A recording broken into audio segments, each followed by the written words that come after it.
Hello everyone. तो इस video में हमारा जो टॉपिक होगा वो बेसिकली जो हम यूजी में पढ़ते हैं, डेट इज़ अंडर ग्रेजुएट में जो हमारा बीएससी के स्टूडेंट हैं तो बीएससी के लिए भी बेनिफिशियल है एंड बीटेक के भी हैं तो बीटेक के लिए भी ये सब टॉपिक पढ़ना होता है। तो आज हम इस वीडियो में हमारा टॉपिक होगा solutions of algebraic and transcendental equation. Right, नाम सुने होंगे, अलजेब्रिक का तो सुने होंगे और ट्रांसेंडेंटल नाम नया है बट काम पुराना है।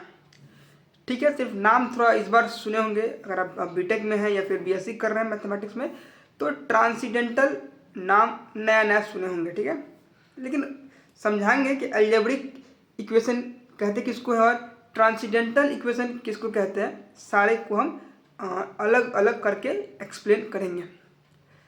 तो बताइए आज का काम शुरू किया जाए। तो लेट्स स्टार्ट। तो सबसे पहले हम इंट्रोडक्शन जानेंगे कि पहले इक्वेशंस या कोई भी जनरल फॉर्म क्या होता है पॉलिनोमियल एक्सप्रेशन का। ये बेसिक है, राइट, ये तो हम लोग शुरू से 11-12 से आ रहे हैं क्या पॉलिनोमियल का जनरल एक्सप्रेशन होता है। तो बेसिकली फंक्शन होगा आपके पास एफ ऑफ एक्स, ये बड़ा फंक्शन का सिंबल है। फंक्शन में आपका कुछ ये पॉलिनोमियल एक्सप्रेशन है, ये ए एन एक्स का power n, a n minus one x to the power n minus one and so one से ए जीरो तक।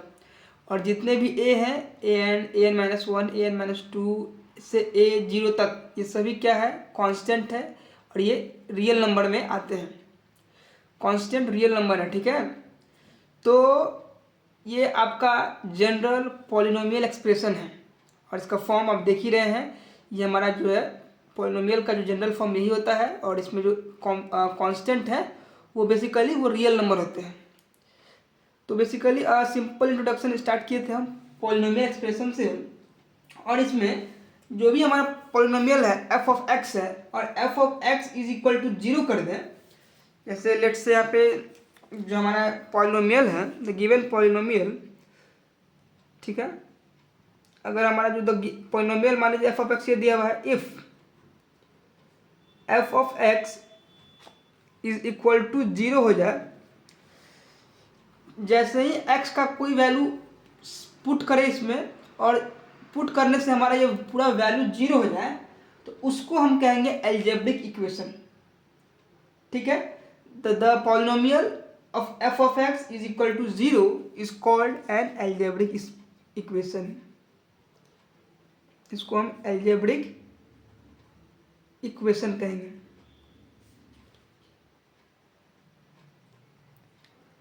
और एक बेसिक कोई भी क्वेश्चन पूछ सकता है कि पॉलिनोमियल एक्सप्रेशन या अलजेब्रिक एक्सप्रेशंस और अलजेब्रिक इक्वेशन में डिफरेंस क्या है।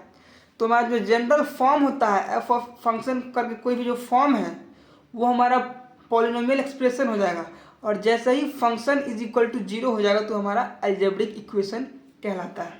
ठीक है, सिंपल है और बहुत ही माइनर डिफरेंस है, तो इसको ध्यान रखिएगा कि इक्वेशन कब कहेंगे और अलजेब्रिक पॉलिनोमियल कब कहेंगे। अलजेब्रिक एक्सप्रेशन और अलजेब्रिक इक्वेशन में डिफरेंस इतना ही होता है कि अलजेब्रिक इक्वेशन में इक्वल टू जीरो होता है और पॉलिनोमियल एक्सप्रेशन में ऐसा कुछ नहीं होता है। उसमें आपको सिंपल फंक्शन देकर उसमें कुछ आपका जनरल कोई भी पॉलिनोमियल हो सकता है, 2 डिग्री 3 डिग्री का एक्सप्रेशन, कुछ भी हम एक्सप्रेशन ले सकते हैं। इन जनरल है, आप x के बदला 2 भी ले सकते हैं तो आपका वो ये क्वाड्रेटिक होगा, 3 लेंगे तो क्यूबिक होगा, 4 लेंगे तो बाई क्वाड्रेटिक होगा। ठीक है, तो जैसे ही फंक्शन इक्वल टू जीरो किए थे हमारा अलजेब्रिक इक्वेशन दैट्स क्लियर। और अलजेब्रिक इक्वेशन होगा ऑफ डिग्री n मतलब आप जो भी लेते हैं, स्क्वायर भी हो सकता है, क्यूबिक भी हो सकता है, क्वाड्रेटिक भी हो सकता है। ठीक है, अगर फंक्शन में एक और पॉइंट है नोट, अगर फंक्शन में इफ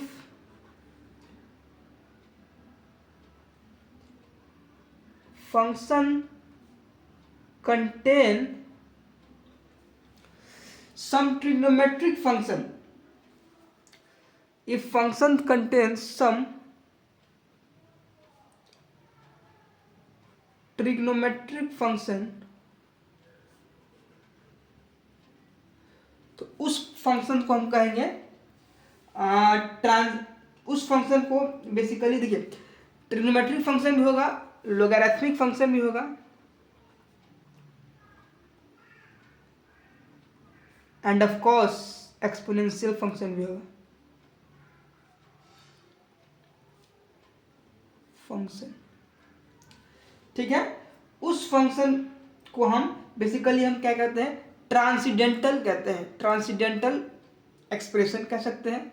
और अगर उस फंक्शन में एफ ऑफ एक्स करना इज इक्वल टू 0 हो जाए तो उसी फंक्शन को हम क्या कहेंगे, वो जो हो जाएगा उस जैसे ही एफ ऑफ एक्स करने पे 0 आ जाए तो उसको हम कहेंगे it's called transcendental equation.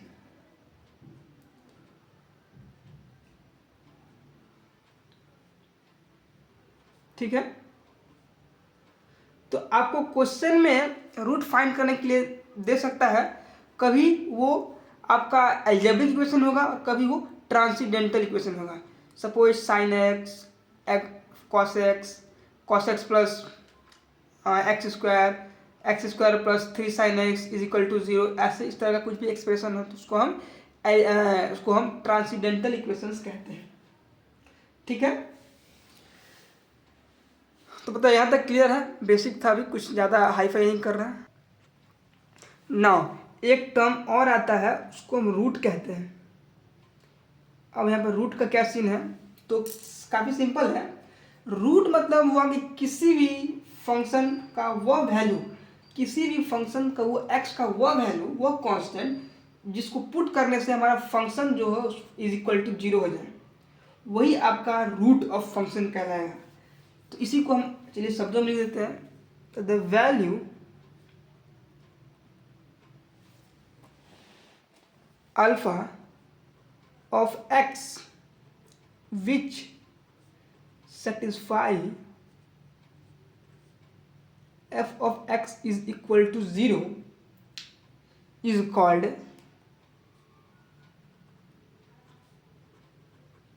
Root of function. जो हम बोले उसी को लिखें, इज इक्वल टू 0। तो अगर हम जब हम ग्राफिकली देखें तो मान लीजिए कि लेट से हमारे पास एक ग्राफ है, कर लीजिए ऐसे, और ये कोई लाइन ऐसे गया, तो ये पॉइंट को कट किया है, जो बेसिकली इसको इस एक्स एक्सिस को क्रॉस किया है ना, यही आपका अल्फा है। यही अल्फा जो है आपके इक्वेशन को, जो भी इक्वेशन है उसको सेटिस्फाई करेगा। और सेटिस्फाई करेगा मतलब कि इस अल्फा को जैसे ही आप उस इक्वेशंस में रखिएगा तो वो आपको इज इक्वल टू 0 दे देगा। ठीक है, यही हम कहना चाहते हैं। ठीक, अल्फा क्या हो गया, रूट ऑफ इक्वेशन क्या, रूट बेसिकली फंक्शन का वो वैल्यू जिसको पुट करने पे हमें 0 मिल जाए वैल्यू, वही हमारा रूट कहलाएगा। ठीक है ना, अब बताइए कि हमारा जो स्टार्टिंग क्या क्या थे, मेरा था कि सॉल्यूशन निकालना है, मतलब सॉल्यूशंस हमें फाइंड करना है इक्वेशंस का। ठीक है, तो यही जो प्रोसेस, जो ये रूट को फाइंड करने का प्रोसेस होता है ना, बेसिकली इसी को हम कहते हैं सॉल्यूशंस ऑफ द इक्वेशंस। चलिए जो बोले उसको लिख दीजिए यहाँ पे, the process of finding the root of equation known as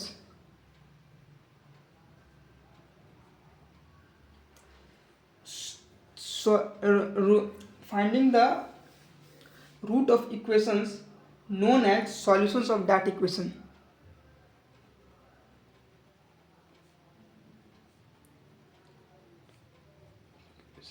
that equation, तो बेसिकली हमें इसी पे काम करना है, इसी प्रोसेस ऑफ फाइंडिंग, सारा जो तामझाम है इसी को करने के लिए हम पढ़ रहे हैं। ठीक है,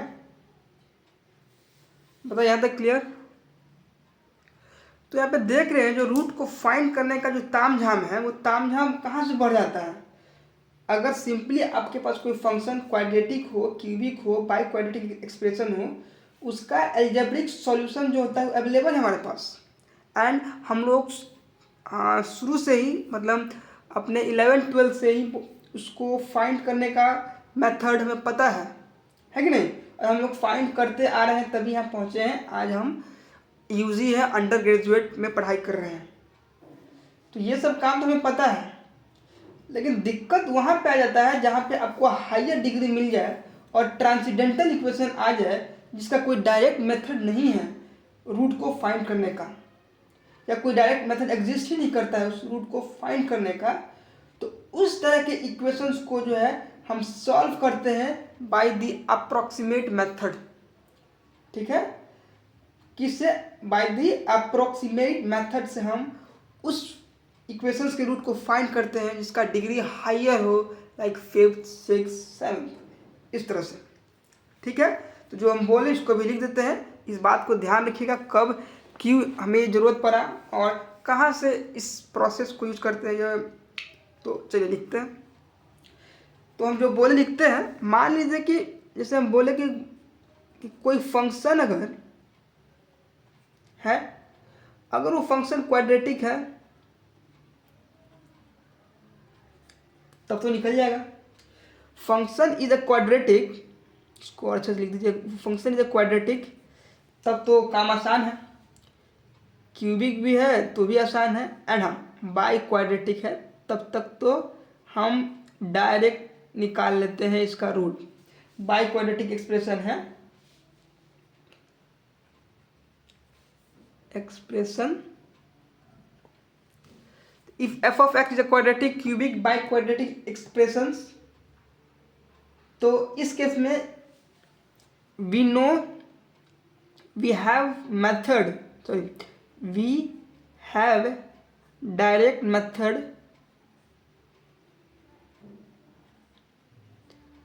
to find roots, but problem arises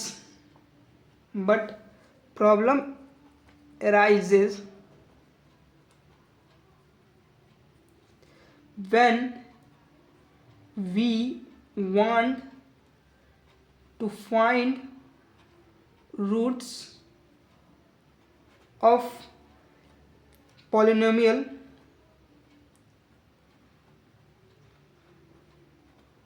having higher degree।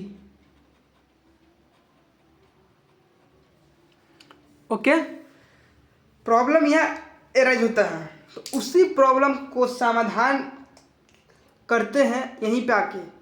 हम यूजी में ही पढ़ते हैं कि उसका कैसे निकाला जाए रूट, बट यहाँ पे तो उसका एग्जैक्ट रूट नहीं निकल पाता है, बट हाँ उसका एक हम अप्रॉक्सीमेट मेथड से उसका रूट निकाल सकते हैं। वी यूज द अप्रॉक्सीमेट, तो such type of equation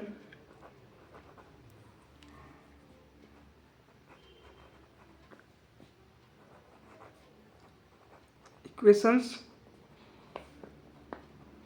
can be solved by approximate method।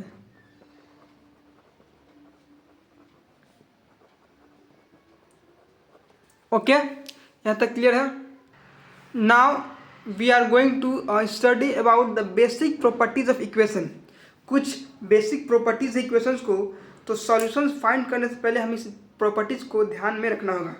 कुछ 4 to 5 प्रॉपर्टीज है we have to keep in mind during solving the numerical, that's only their use. Okay, so now first of all property number 1 says that if f of x is divisible by exactly divisible by x minus alpha, then alpha is the root of f of x, that's it। तो जो बोले लिखते हैं if f of x is exactly divisible by x minus alpha, then alpha is the root of function is equal to 0। property 1 done। now property 2, property 2 says that every equations of nth degree has only nth root. जितना degree है उतना ही root होगा, that's it. वो real भी हो सकता है और इमेजिनरी भी हो सकता है. लिखिए, every equations having nth degree and nth degree होता है and nth root also. I hope आपको ये समझ में आ गया हो. इसको क्या लिखते हैं, जनरल एक्सप्रेशन क्या है.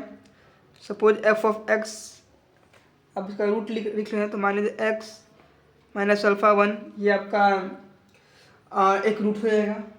ठीक है. दूसरा आपका x minus alpha 2, x minus alpha 3, so on से लेके एक्स माइनस अल्फ़ा एन.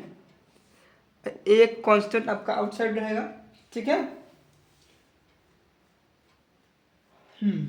तो इस तरह से प्रॉपर्टी नंबर 2 खत्म. And now we are going to discuss property number 3. Property number 3 says that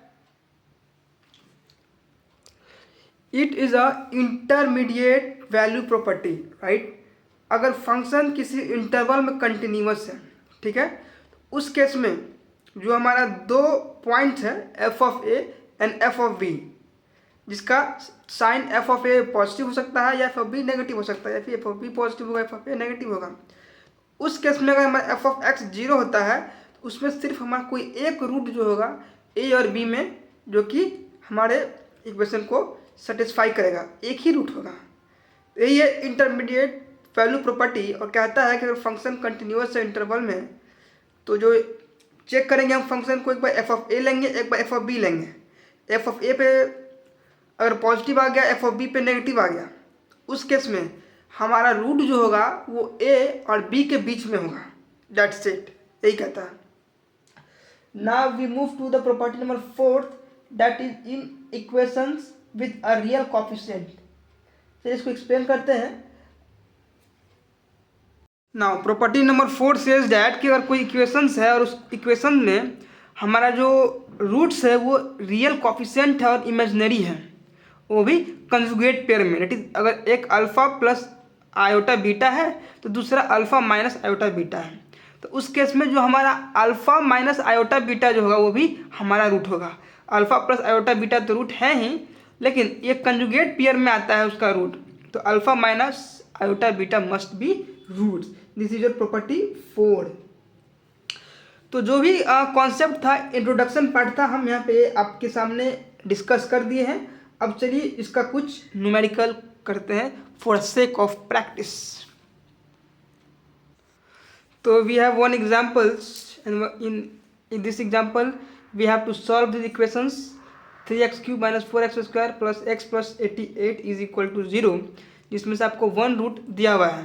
तो बाय द प्रॉपर्टी अगर एक रूट दिया हुआ है तो दूसरा जो होता है उसका कंजुगेट पेयर होता है, तो आप दूसरा रूट भी आपका ये होगा. सिंस आई होप की ऑल क्लियर. वन रूट आपका, let's say one root is 2 plus root 7i. तो अदर रूट जो है वो other root must 2 minus root 7i होगा. दो रूट आ गया, इसका कोरस्पॉन्डिंग फैक्टर जो होगा रूट्स का वो क्या होगा वो देख लीजिए. सो the factor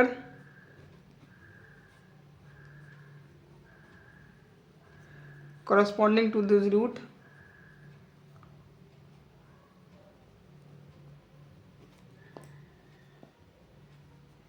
these roots are x minus 2 minus root 7i and दूसरा हो जाएगा x minus 2 plus under root 7i. ठीक है. नाउ इसको अब अगर मल्टीप्लाई करते हैं तो कुछ ऐसा हो। तो यहाँ पे आप ध्यान दीजिएगा, तो ये आपका इसको अगर a मान लें तो ये आपका यहाँ पे इसको b मान लें तो यहाँ पे आपका ये a माइनस बी हो गया, और उसी तरह से आपका a प्लस बी हो गया। इसका तो आप जानते हैं क्या होता है, a माइनस बी और a प्लस बी प्रोडक्ट में तो हो जाएगा a square and minus B square हो जाएगा, a minus B square minus B square हो जाएगा। ठीक है, x माइनस 2 का होल स्क्वायर हो गया। ठीक, एंड बी स्क्वायर का हो जाएगा √7 का हो जाएगा 7 एंड आई स्क्वायर का हो जाएगा -1। ठीक, तो बेसिकली आपका जो कंप्लीट रूट हो जाएगा x माइनस 2 का होल स्क्वायर प्लस 7। ठीक, इसको आप जब ब्रेक कीजिएगा या इसको एक्सपेंड कीजिएगा तो बेसिकली आपका जो हो जाएगा वो x square minus 4x plus 11 हो जाएगा। ठीक है, नाउ इसको अब चाहो तो x square minus 4x plus 11 को डिवाइड कर दीजिए, जो हमारा गिवन इक्वेशन है 3x³ minus 4x square plus x plus 88।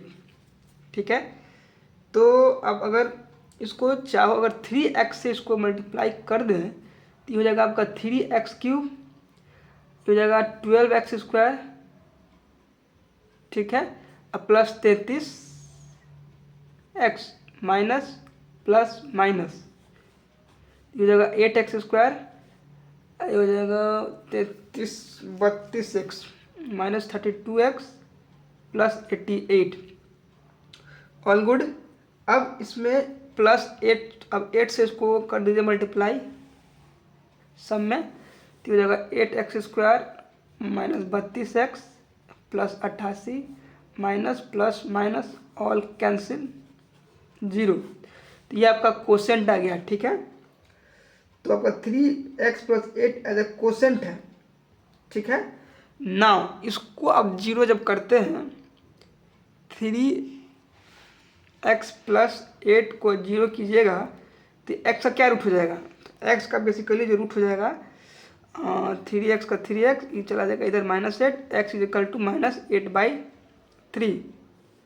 तो x आपका जो हो गया -8/3। तो hence the root of given equations are, क्या हो जाएगा, इसको भी इंक्लूड करना होगा। Hence root of given equations are 2 + -√7i minus of 8/3। This is your final answer. बताइए कोई दिक्कत? इस तरह से हमारा ये इंट्रोडक्शन पार्ट डन हुआ। Thank you.